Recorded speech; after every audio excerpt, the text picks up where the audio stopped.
The moment polarity collides, what happens when cosmic opposites recognize each other?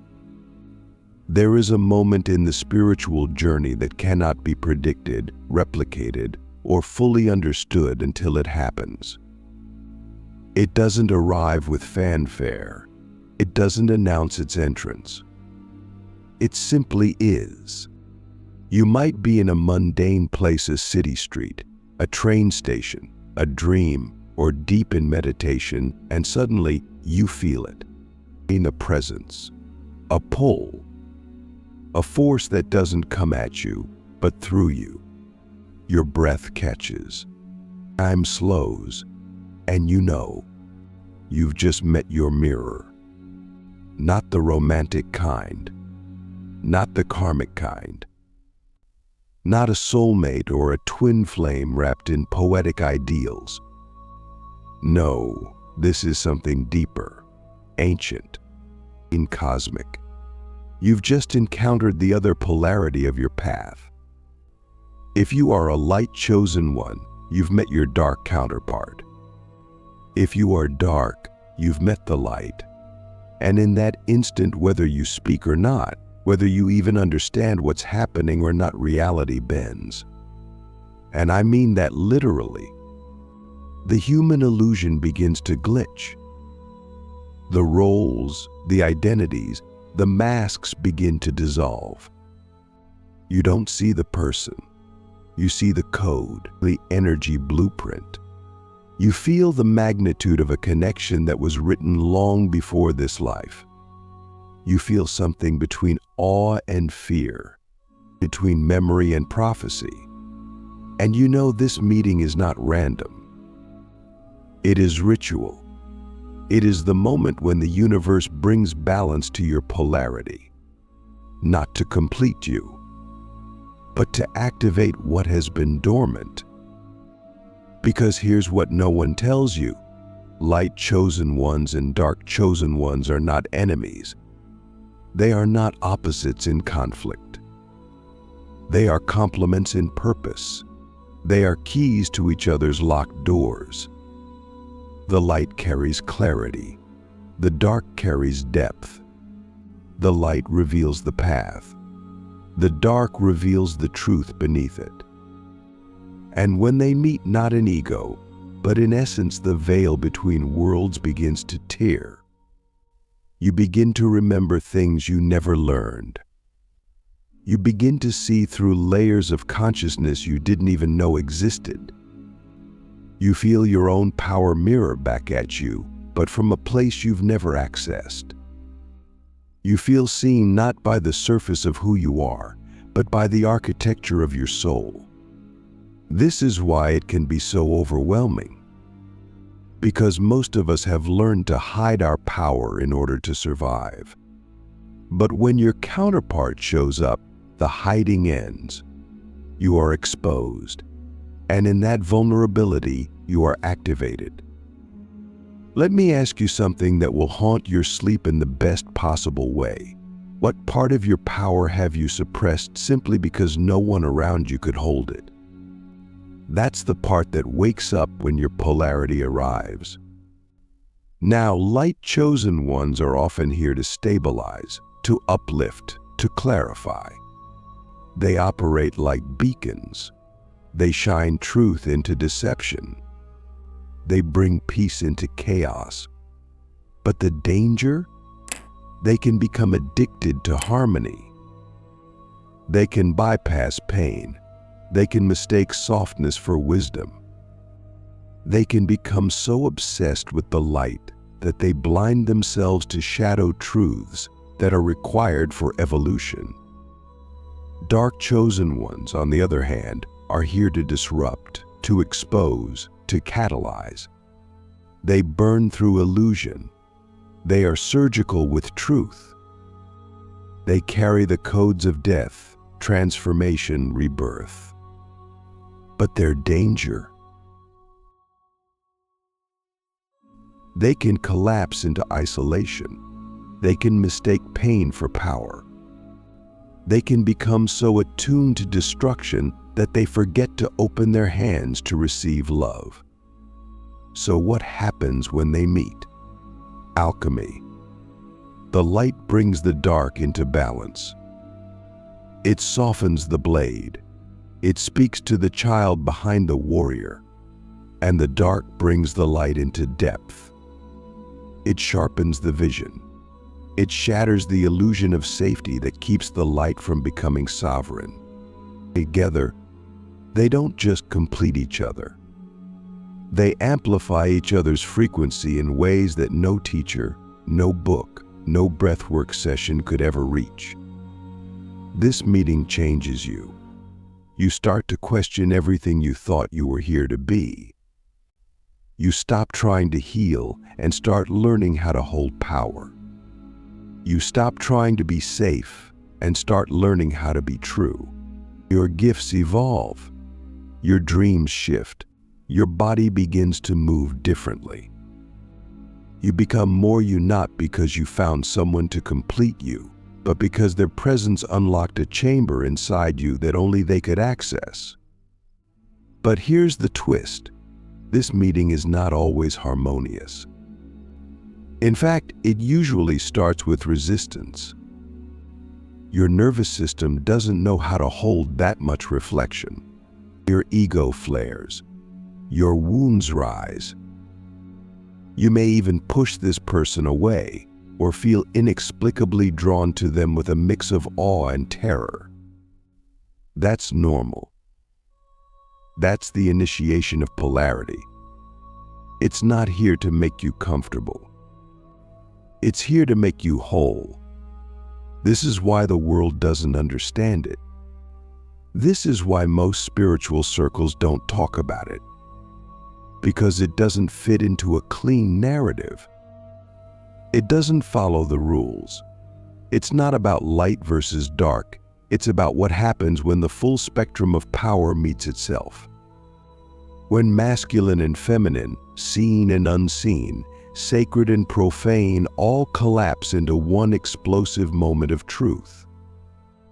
So how do you navigate it? First, you listen. Not with your ears, with your field. What are you feeling that you never felt before? What parts of you are waking up in their presence? What parts of you want to run? What parts of you want to kneel? Second, you stop trying to define it. This connection is not meant to be boxed. It's not always romantic. It's not always lifelong. Sometimes it's a single meeting that rewires your entire spiritual DNA. Sometimes it's a season of deep initiation. Sometimes it's a lifetime of subtle, parallel evolution.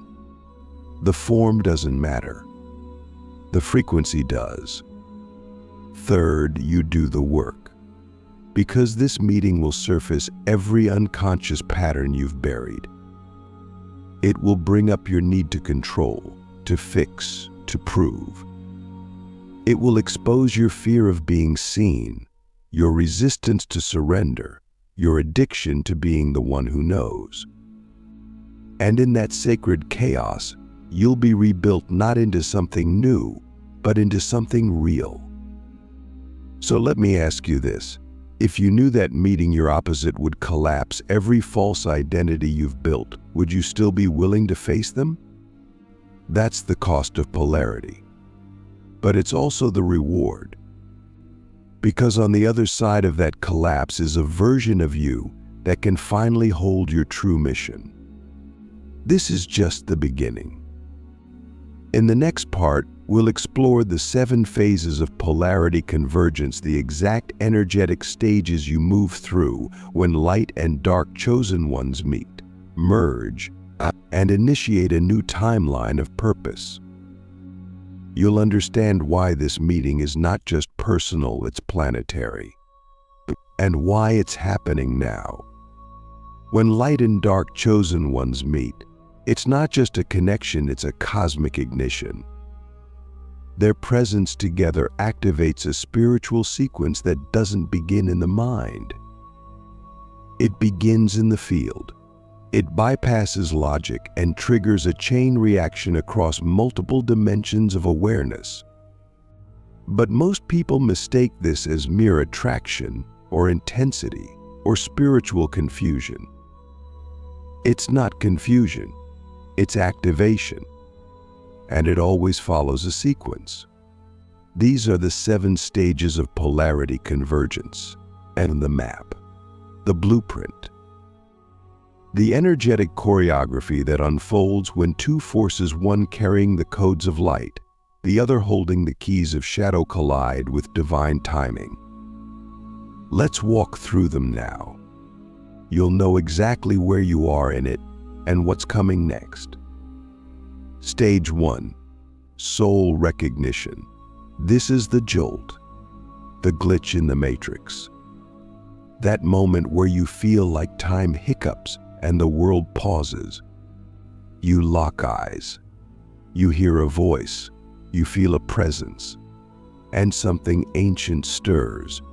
You don't recognize the person, you recognize the pattern, the architecture of their soul. It's like remembering a song you forgot you knew. It's not logical, it's cellular. You feel it in your chest, your stomach, your spine. This person is not a stranger, they are a mirror you've never touched in this life. There's usually no explanation, only knowing. Stage 2. Energetic disruption. As soon as this recognition occurs, your entire field begins to shift. Old patterns surface. Your nervous system goes into alert, not from danger, but from sheer voltage. You may feel exhausted, hyperstimulated, emotionally raw. This is because your body is recalibrating to hold a higher frequency, one that can only be accessed through this polarity convergence. You're being asked to grow rapidly, and every unresolved trauma in your system is now illuminated. Not to punish you, to prepare you. Practical advice here: don't try to make sense of it yet. Rest. Hydrate. Journal. Let the energy move. Your system is being updated like software. Don't interrupt the download by overthinking it. Stage 3. Mirror collapse. This is where things get real. The connection begins to reflect back everything that's untrue about you. Every mask, every role, every identity you built to survive. It shows you where you're still performing, where you're still pretending to be healed, where your spiritual identity is still rooted in ego. And it's painful, because the mirror is merciless. But it's also sacred, because this is where the real transformation begins. You're not being attacked, you're being stripped of everything that's not you, so you can finally see who you are beneath the performance. Ask yourself, are you willing to let go of the version of you that got you here, so you can become the version of you that your soul contracted to be? Stage 4. Polarity dance. Now the dance begins. Light and dark begin to move around each other, sometimes in harmony, sometimes in chaos. The light may want safety, clarity, communion. The dark may want freedom, truth, destruction. These energies swirl, challenge, seduce, and sharpen each other. You may feel pulled together and pushed apart, sometimes in the same breath. This is not about romance, it's about resonance. The dance is designed to teach both sides how to hold power without attachment. This is the point where most people either collapse or cling. But the ones who observe the dance without trying to control it access the real gift, energetic sovereignty. Stage 5. Frequency fusion. This is the moment of temporary union. Not always physical, not always spoken, but unmistakably real. You connect in a way that transcends language. Your fields merge. You feel what they feel. You see what they see. You momentarily become each other, and in doing so, you become more of yourself. This is where timelines collapse. Visions come through. Dreams sync. You may even share the same dreams, experience psychic phenomena, or feel like you're inside the other's body. This is not imagination. This is field intelligence. But this stage is not permanent.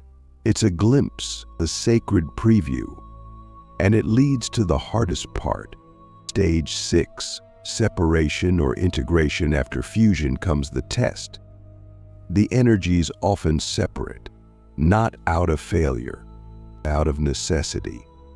Because now the question becomes, can you hold what you became in their presence, even when they're not around? Can you integrate the codes you received without needing to chase the source? Can you walk as the activated version of you without falling into obsession, longing, or collapse? This is where the ego tries to turn the connection into a story. They left me. They don't see me. I need them to finish what started.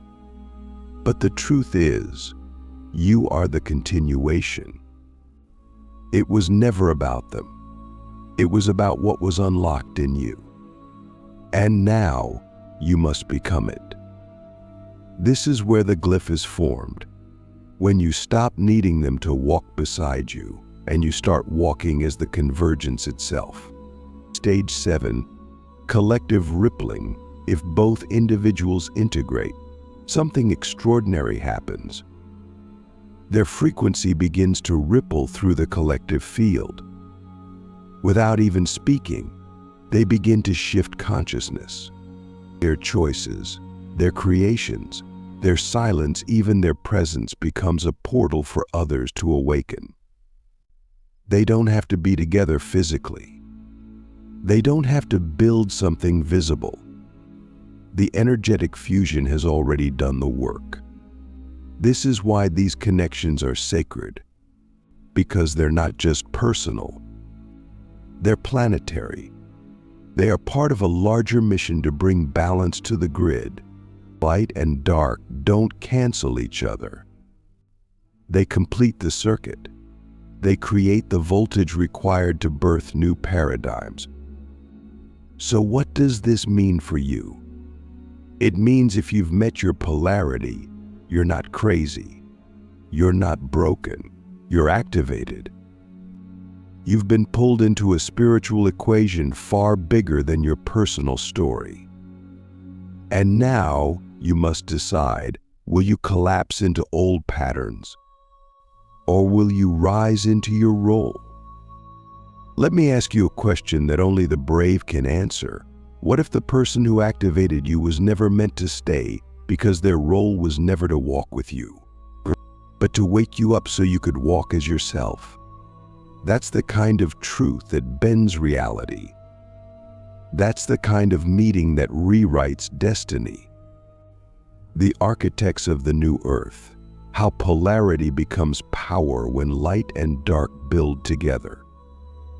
Now we step into the rarest form of spiritual convergence. Not just the meeting, not just the mirror, but the mission.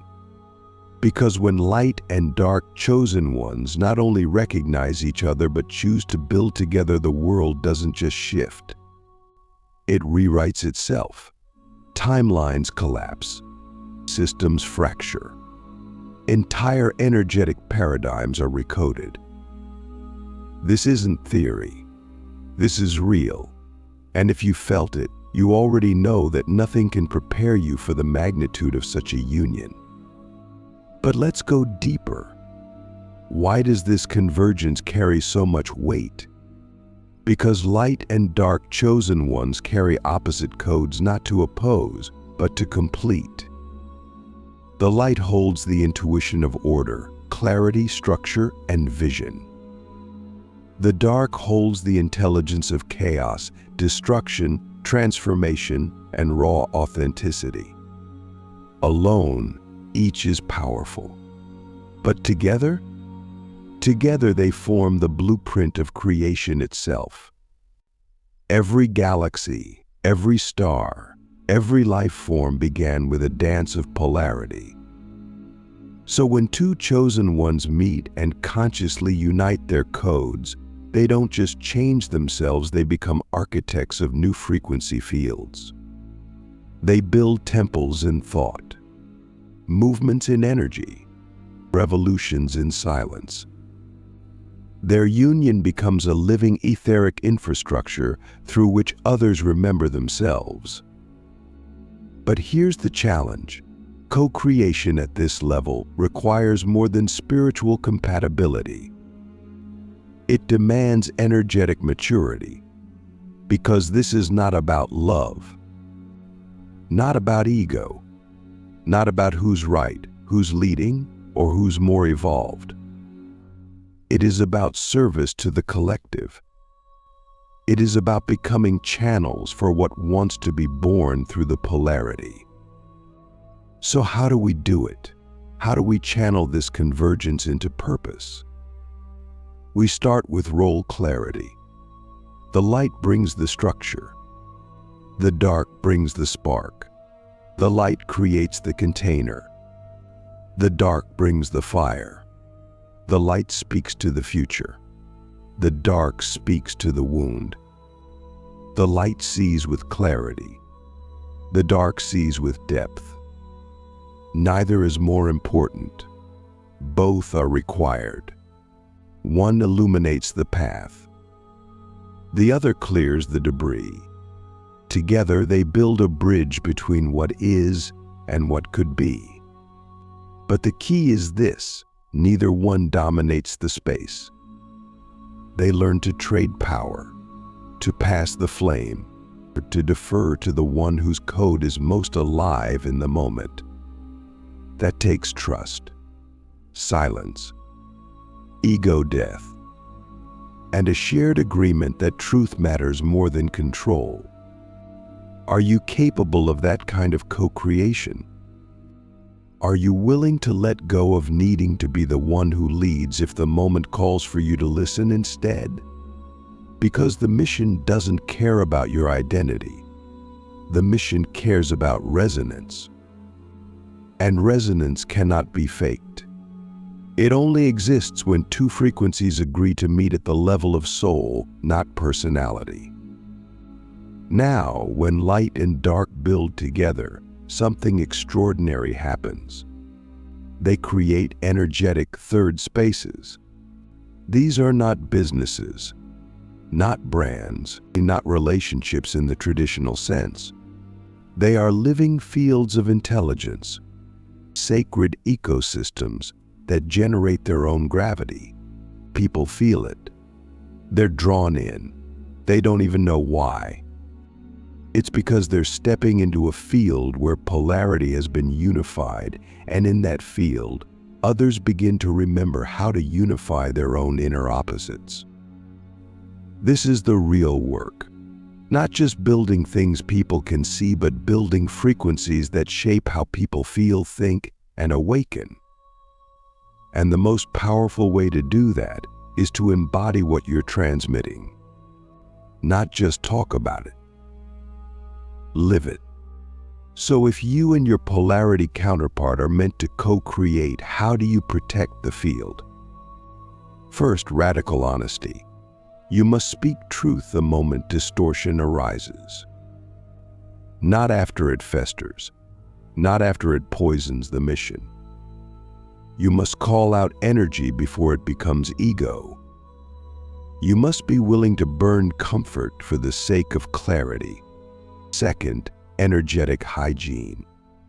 You must cleanse your field daily, especially when working closely together. Because the more powerful the union, the more psychic interference it attracts. You are not just co-creators, you are portals. And portals must stay clean to remain effective. Third, shared anchoring. This means you ground into source together. You meditate together. You speak to spirit together. You don't just plan, you pray. You don't just strategize, you listen. This is not corporate. This is cosmic. And the mission will only unfold if both of you commit to staying in devotion to something greater than yourselves. And finally, detachment from outcome. You must be willing to build what wants to be built, even if it doesn't look like what you imagined. Even if it doesn't give you fame. Even if it dissolves the moment it fulfills its purpose. Because true spiritual builders serve the frequency, not the form. Let me ask you a question that only those on this path can truly answer. Are you willing to build something that changes the world, even if no one ever knows your name? Because when light and dark chosen ones build together, they are not creating for recognition. They are creating for recalibration, for humanity. They are anchoring codes for future generations. And sometimes that work is invisible, but it's felt in the field, in the heart, in the evolution of consciousness itself. Now let me offer you this truth. If you've met your counterpart and the mission hasn't yet begun, it's okay. The seed has still been planted.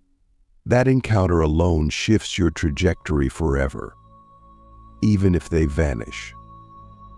Even if nothing is spoken, the codes are now alive in you, and you are now responsible to build with what was given. You don't need their permission to rise.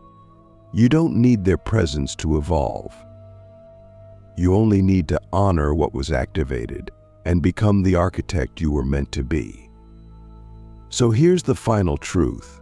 When light and dark chosen ones meet, reality doesn't bend because of emotion. It bends because two frequencies that were never meant to meet in the same timeline finally do. And when that happens, the grid rewrites itself. The field reconfigures, and you become an access point for a new earth to emerge. That's who you are now. A living glyph, a breathing portal, a sacred architect.